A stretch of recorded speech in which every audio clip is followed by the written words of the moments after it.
दरम्यान आज सेलिब्रेशन करताना मुख्यमंत्र्यांनी काय नेमकं म्हटलेलं आहे जाणून घेऊया।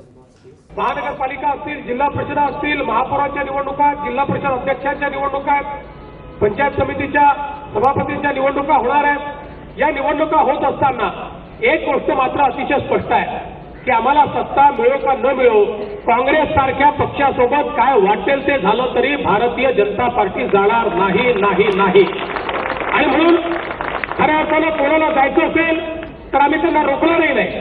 अनेक लोक असं म्हणत होते की भारतीय जनता पक्ष हा कुठल्या तरी लाटेमध्ये निवडून आला, पण आज आपण हे दाखवून दिलं आहे की लाट जर कुठली असेल तर ती लाट विश्वासाची लाट आहे। जी मोदीजींनी तयार केलेली विश्वासाची लाट ही ओसरत नाही, ती कमी होत नाही, ती खाली जात नाही। लाटा वर जातात आणि खाली येतात, पण जी लाट विश्वासाची असते ती लाट मात्र नेहमीच कायम राहते। काँग्रेस असेल, राष्ट्रवादी काँग्रेस असेल, शिवसेना असेल, मनसे असेल, या सगळ्या पक्षांची एकत्रित नगरसेवकांची गोळाबेरीज जर आपण केली तरी देखील त्याच्यापेक्षा जास्त एकट्या भारतीय जनता पक्षाचे नगरसेवक संपूर्ण महाराष्ट्रामध्ये निवडून आले आहेत।